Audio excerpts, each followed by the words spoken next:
আচ্ছা তাহলে দেখো খাতা বের করছো, ফার্স্টে দেখো টিস্যু ও টিস্যু তন্ত্র। তাহলে দেখো টিস্যু কি, আচ্ছা দেখো টিস্যুটা কি বলতো? মূলত টিস্যু বলতে আমরা কি বুঝি? কোষ কলা, তাই তো? টিস্যু গুচ্ছ মানে কি? কোষ কলা বা কোষ গুচ্ছ, তাই তো? তাহলে এখন এই যে টিস্যু আর টিস্যু তন্ত্র, তাহলে টিস্যু বলতে আমরা মূলত বুঝাই যে একই উৎস থেকে সৃষ্টি হবে। তাহলে ফার্স্ট পয়েন্ট যেটা কি দাঁড়াইতে পারে, যে একই উৎস থেকে সৃষ্টি। তাহলে আমরা যতগুলা ইয়া নিয়ে কাজ করি না কেন, তাদের সবাইকে কোথা থেকে, কি থেকে সৃষ্টি হতে হবে? একই উৎস থেকে সৃষ্টি হতে হবে। তারপরের যে পয়েন্টটা আমি দাঁড় করাইতে পারি সেটা হচ্ছে কি, একই ধরনের কাজ সম্পন্নকারী। তাহলে কি হবে? আরেকটা পয়েন্ট কি দাঁড় করাতে পারি, যে একই ধরনের কাজ সম্পন্নকারী, তাই তো?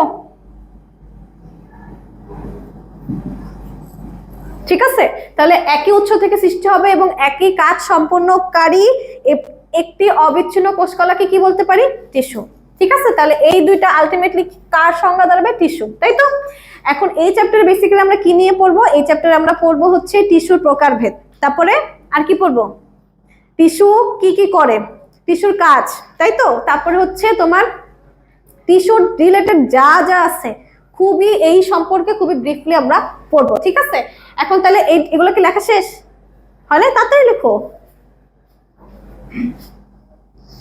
তারপরে যেটা লিখতে পারি সেটা হচ্ছে টিস্যু কয় প্রকার বলো তো? এটা তো সবাই জানে, টিস্যু কয় প্রকার? 2 প্রকার। তাহলে লিখি টিস্যু, দেখো টিস্যু 2 প্রকার। ঠিক আছে, একটা হচ্ছে ভাজক টিস্যু, আরেকটা কি? স্থায়ী টিস্যু, তাই তো?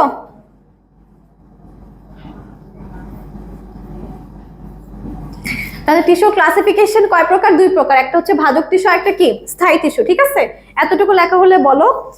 আচ্ছা, তো তারপরে আমরা যেটা বলতে পারি সেটা হচ্ছে বলো তো ভাজক এখানের মধ্যে কে বিভাজন ক্ষমতা সম্পন্ন? এক্স্যাক্টলি, তাহলে বিভাজন ক্ষমতা সম্পন্ন কে? ভাজক টিস্যু। বিভাজন ক্ষমতা সম্পন্ন, তাই তো? আর এটা কি? বিভাজনে অক্ষম, তাই তো? আচ্ছা, এটুক ডান দেখাবো। তাহলে একই উৎস থেকে সৃষ্টি, একই ধরনের কাজ সম্পন্নকারী অবিচ্ছিন্ন কোষকলাকে কি বলবো? টিস্যু বলবো। টিস্যু হচ্ছে 2 প্রকার, একটা কি? ভাজক টিস্যু, একটা স্থায়ী টিস্যু। ভাজক টিস্যু বিভাজনের ক্ষমতা সম্পন্ন, আর এটা কি? বিভাজনে অক্ষম। ডান, মুছে দিই। আচ্ছা ঠিক আছে, তারপরে দেখো, সো ফার্স্টে আমরা হচ্ছে ভাজক টিস্যু সম্পর্কে ব্রিফলি জানবো, তারপরে কি? স্থায়ী টিস্যু সম্পর্কে জানবো। ঠিক আছে, তো ভাজক টিস্যুর বৈশিষ্ট্যগুলো একটু লেখো। দেখো ভাজক টিস্যুর বৈশিষ্ট্য।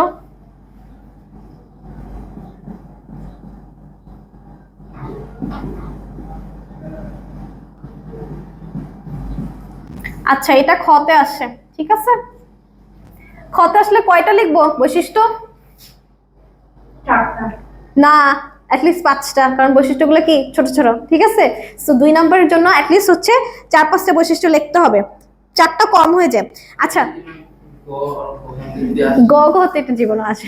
ঠিক আছে, গ এর জন্য এই যদি আসে 10টা লিখতে হবে। ঠিক আছে, 10টার নিচে লেখা যাবে না। আচ্ছা, তাহলে দেখো ভাজক টিস্যুর বৈশিষ্ট্য 1 নাম্বার কি হতে পারে? কোষগুলা জীবিত, অবশ্যই কোষগুলা জীবিত। আচ্ছা, ভাজক টিস্যু দেখতে কেমন একটু দেখি। সুন্দর না দেখতে? সবগুলা কি সুন্দর? সুন্দর না? এরকম সুন্দর একই রকম দেখতে হলে জিনিসগুলো দেখতে খুব ভালো লাগে, সুন্দর দেখতে। তারপরে কি এখান থেকে আবার হবে এরকম, এক্স্যাক্টলি, এবং দেখতে খুবই নাইস, তাই না? তাহলে এটা কিসের? ভাজক টিস্যু। আচ্ছা, তাহলে 1 নাম্বার পয়েন্টটা একটু লেখো, কোষগুলো জীবিত। অবশ্যই কোষ জীবিত। কেন? সাইটোপ্লাজম নিউক্লিয়াস আছে না, তাহলে কোষ তো ডেফিনেটলি জীবিত, তাই তো?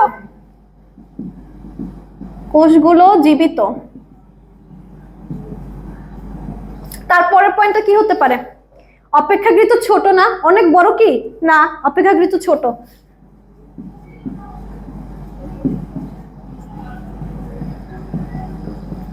অপেক্ষাকৃত ছোট। তারপরে আর কি বলতে পারি?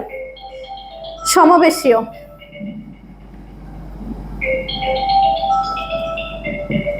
যে কোষগুলো জীবিত, অপেক্ষাকৃত ছোট, আরেকটা কি সমবেশীয়। ঠিক আছে, তাহলে এটা ডান। তারপরে দেখো কি আরেকটা পয়েন্ট আমরা অলরেডি দেখে আসছি, সর্বদাই কি বিভাজন ক্ষমতা সম্পন্ন। তাহলে একটু দেখো ভাজক টিস্যু,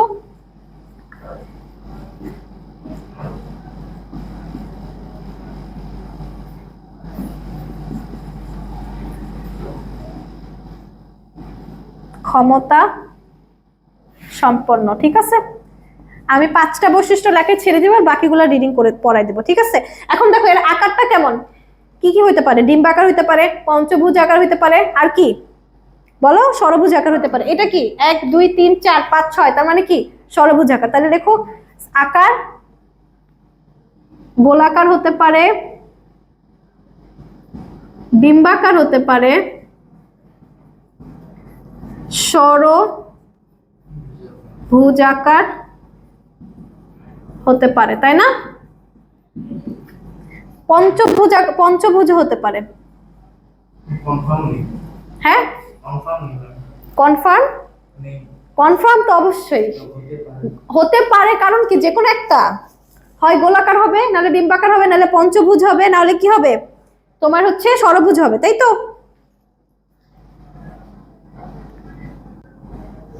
দেখা যায় আই গেস। আচ্ছা, তারপরটা দেখো 1 নাম্বারটা মুছে দিই। ঠিক আছে, 4 নাম্বার দেখো।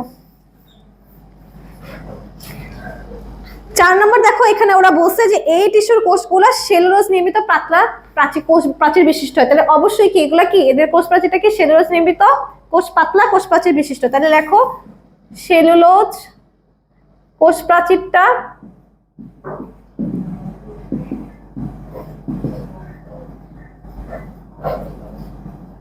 সেলুলোজ নির্মিত।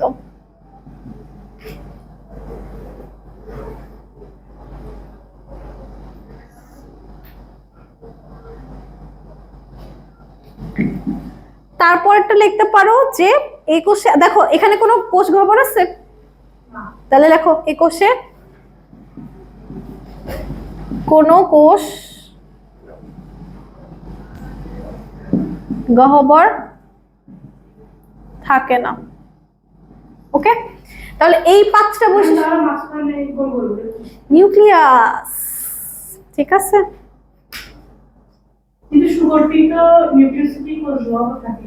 সুগঠিত নিউক্লিয়াসে সুগঠিত কোষে থাকে কিনা এটা বলতে পারো। নিউক্লিয়াসে তো কোষ গহ্বর থাকে না, নিউক্লিয়াস তো থাকতেই পারে, এখন কোষটার ভিতরে সুগঠিত কিনা সেটা দেখার বিষয়, বাট নিউক্লিয়াসের ভিতরে তার কোষ গহ্বর থাকে না। কোষ গহ্বর কোথায় থাকতো? হয়তো সাইডে, তাই তো?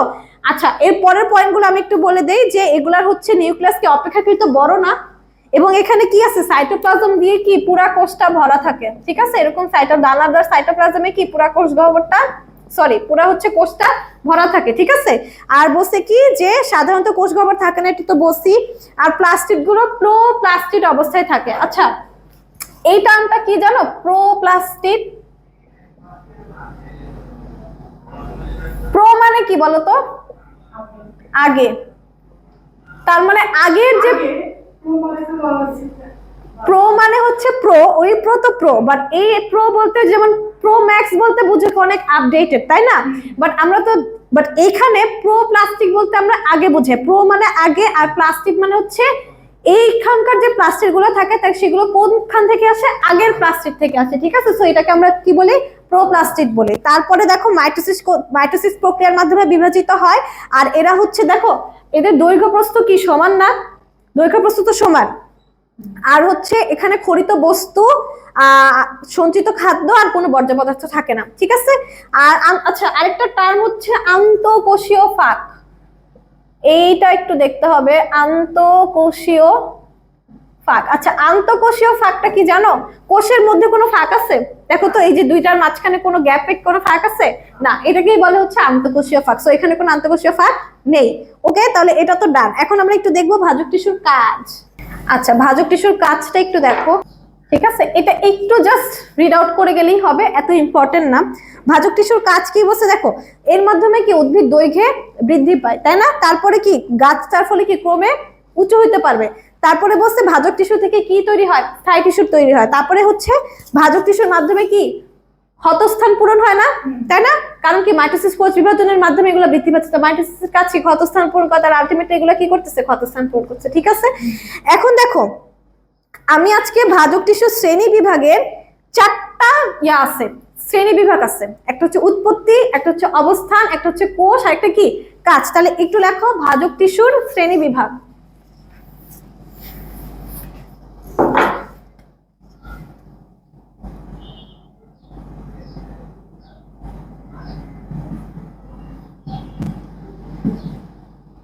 তাহলে ভাজক টিস্যুর যে শ্রেণী বিভাগ ধাপ আছে কয়টা, 4টা। একটা হচ্ছে উৎপত্তি, উৎপত্তি অনুসারে, অবস্থান অনুসারে,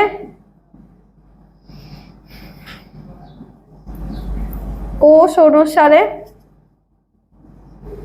আরেকটা কি কাজ অনুসারে। ঠিক আছে, আজকে আমরা পড়বো 1 নাম্বারটা উৎপত্তি অনুসারে। ঠিক আছে, আর পরের দিন আমরা 3টা দেখবো। ঠিক আছে, এখন দেখো উৎপত্তি অনুসারে কত প্রকার হতে পারে, 3 প্রকার। একটু লেখো 3টা প্রকার কি কি, এখানে একটু টান টান দিয়ে লেখো।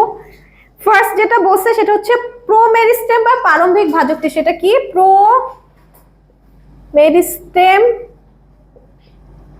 বা প্রারম্ভিক ভাজক টিস্যু। ঠিক আছে, এটা 1 নাম্বার।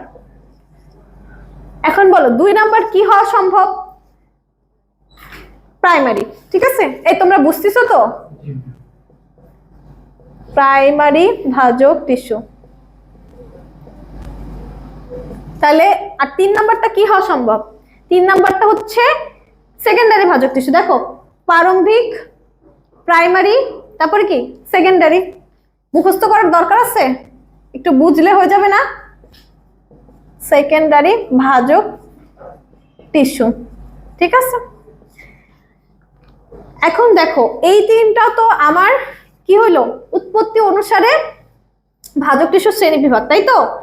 এখন দেখো প্রারম্ভিক বা প্রোমেরিস্টেম, আমি আগেই বলছি প্রো মানে কি আগে, প্রো মানে কি, তাহলে প্রো মানে যেহেতু আগে, তাহলে প্রোমেরিস্টেম বা প্রারম্ভিক ভাজক টিস্যু বলতে আমি কি বুঝাইতে পারি, বলো কি বোঝানো যায়? প্রোমেরিস্টেম বা প্রারম্ভিক ভাজক টিস্যু বলতে কি জেনারেলি বুঝি? এক্স্যাক্টলি, এমনিতে কি ভাজক টিস্যু প্রো প্লাস্টিড অবস্থায় থাকে, আগের প্লাস্টিড থেকে কি হয় এখানকার প্লাস্টিড গুলো আসে। তাহলে প্রোমেরিস্টেম বা প্রারম্ভিক ভাজক টিস্যু আমরা বলতে পারি মূল বা কাণ্ডের অগ্রভাগের শীর্ষ দেশে একটা ক্ষুদ্র অঞ্চল থাকে। তাহলে এটা কি, একটু লেখো প্রারম্ভিক ভাজক টিস্যু।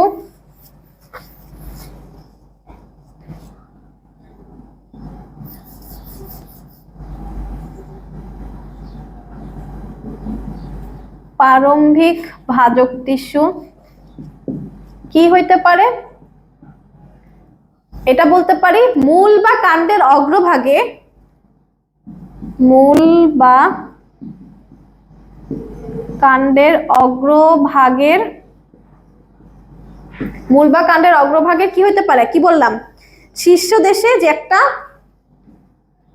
শীর্ষ দেশে যে ক্ষুদ্র অঞ্চল, মূল বা কাণ্ডের অগ্রভাগ থাকে না, মানে একদম শীর্ষে টপের কি একটা ক্ষুদ্র অঞ্চল থাকে। ঠিক আছে, ওই ক্ষুদ্র অঞ্চল, যে ক্ষুদ্র অঞ্চলটা থাকে সেখান থেকে পরবর্তীতে স্থায়ী টিস্যুর উৎপত্তি হয়। ঠিক আছে, পরবর্তীতে কার উৎপত্তি হয়, কিন্তু স্থায়ী টিস্যুর আগে কে আসে, প্রাইমারি ভাজক টিস্যু। ঠিক আছে, পরবর্তীতে তাহলে কে আসবে, দেখো এক সময় তো ভাজক টিস্যু বিভাজন বন্ধ হয়ে যাবে, তখন সেটা কিসে হয়ে যাবে, স্থায়ী টিস্যুতে কনভার্ট হবে। তাহলে পরবর্তীতে এখানে কি আসবে, প্রাইমারি ভাজক টিস্যু। তারপরে যে আমরা স্থায়ী টিস্যু বা বাকি ওদের কাছে যাব। ঠিক আছে, ভাজক টিস্যুর উৎপত্তি। ঠিক আছে, এখন এটার কোনো উদাহরণ নাই, সো বেঁচে গেল। তার মানে এখান থেকে কি প্রথম বৃদ্ধিটা শুরু হয়। এটা কি লেখা শেষ, শিওর? আচ্ছা, ফার্স্ট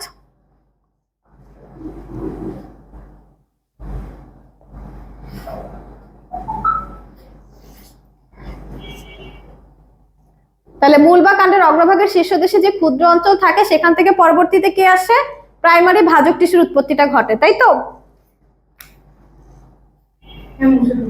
আচ্ছা, তারপরে তোমরা দুজন লিখতেছো না? আচ্ছা, সো হোয়াট, লিখতে হবে, ঠিক আছে। তারপর 2 নম্বরটা দেখো, 1 নম্বর কি প্রারম্ভিক ছিল, 2 নম্বর কি প্রাইমারি ভাজক টিস্যু, ঠিক আছে? প্রাইমারি ভাজক টিস্যু, সেখানে কি হবে, যে সমস্ত টিস্যু ভ্রূণ অবস্থায় উৎপত্তি লাভ করবে তাদেরকে কি বলবো, প্রাইমারি ভাজক টিস্যু, ঠিক আছে। তাহলে ভ্রূণ অবস্থায় যে ভাজক টিস্যু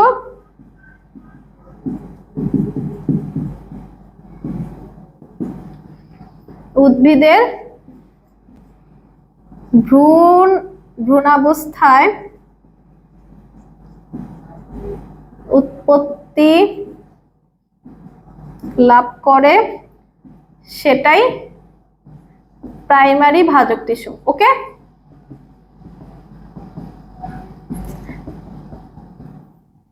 ঠিক আছে। আর এই টিস্যুটা কি আমৃত্যু বিভাজন ক্ষমতা থাকে, তার মানে কি হতেই থাকে, ঠিক আছে। এন্ড লাস্ট ওয়ান হচ্ছে সেকেন্ডারি ভাজক টিস্যু।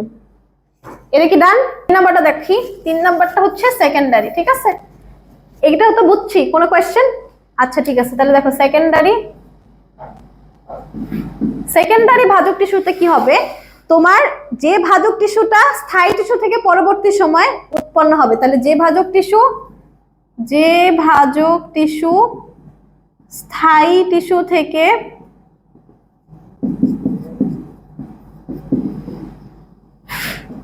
পরবর্তী সময়ে উৎপত্তি লাভ করবে সেটাই কি প্রাইমারি ভাজক, সেকেন্ডারি ভাজক টিস্যু, ঠিক আছে।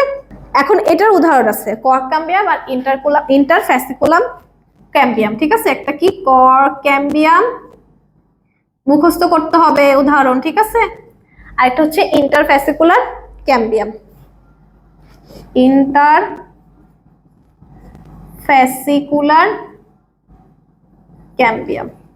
উদাহরণ লাগবে এটার সাথে, ঠিক আছে। হচ্ছে এক্সাম্পল, ঠিক আছে। কর্ক ক্যাম্বিয়াম আর ইন্টারফ্যাসিকুলার ক্যাম্বিয়াম। আচ্ছা, বুঝছি। তাহলে যে ভাজক টিস্যু স্থায়ী টিস্যু থেকে পরবর্তী সময় উৎপত্তি লাভ করবে সেটাই কি তোমার সেকেন্ডারি ভাজক টিস্যু, ঠিক আছে। ওকে, তাহলে আজকে এটা এই পর্যন্ত থাকবে। নেক্সট দিন হচ্ছে আমি অবস্থান অনুসারে থেকে বাকি যে ক্লাসিফিকেশন আছে সেগুলো পড়াই দেবো, তোমরা এই পর্যন্ত সবাই পড়ে ফেলবা, ঠিক আছে।